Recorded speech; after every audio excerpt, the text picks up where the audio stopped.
আমাকে এক সাংবাদিক, আমার প্রিয় ভাই বলি, ইলিয়াস হোসেন ভাই, খুব কটূক্তির স্টাইলে কিছু কথা বলেছিল। আমি আজকে এই প্রথম এই বিষয়টা নিয়ে মুখ খুলতেছি।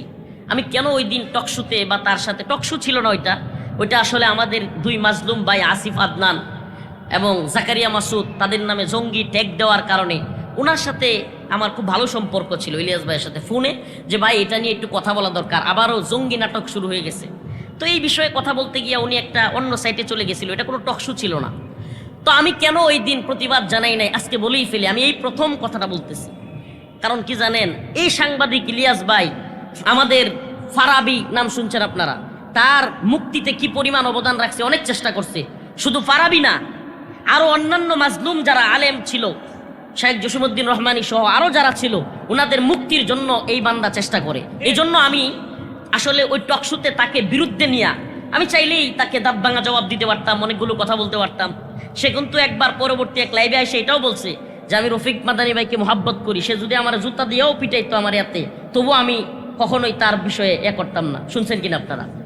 কিন্তু আমি ওইটা কেন করি নাই, যেই মানুষগুলো আলেমদের মুক্তির ব্যাপারে কাজ করে, এরা যদি কখনো কষ্টের আগে কোনো কথাও বলে ফেলে সহ্য করি, এছাড়া আর কিছুই না। চাইলে তারে দাঁত ভাঙা জবাব দেওয়া, আমি এমনিতেই একটু টুটখাড়া, আমার সবাই কয়, আমি কথা বলতে পারি, খুব সমস্যা ছিল না। কিন্তু আমি কেন বলি নাই, এতটুকু ধৈর্যের জন্য ধরেছি যে আল্লাহ যেন তাকে দ্বীনের কাজে লাগায়।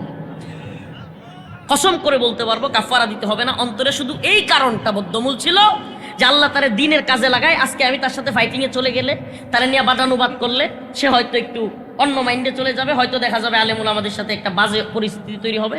এই জন্য সহ্য করেছিলাম। আল্লাহ তাকে হেদায়েত দান করুক, বলে না আমিন। তো প্রিয় ভাইরা আমার এলাকায় যদি কেউ যাওয়ার হয়ে থাকে, আমি ছোটবেলা থেকেই ওই যে বক্তব্য মনে আছে যে আমার ডিকশনারিতে আল্লাহর বিরুদ্ধে গেলে কোনো প্রধানমন্ত্রী নাই, মনে আছে? একটু আস্তাগফিরুল্লাহ আস্তাগফিরুল্লাহ আস্তাগফিরুল্লাহ বারবার বলছি, অহংকার না। একটু খবর নিয়ে নেত্রকোনায় যে মাদানী সাহেব এলাকায় কিভাবে থাকে, কিভাবে চলে, কাউরে গুনার আমার টাইম নেই, কখনো গুনি না। আল্লাহর জমিনে আল্লাহর গোলামি করি, আল্লাহর দালালি করি, কোনো ব্যক্তির কোনো দলের দালালি করি না।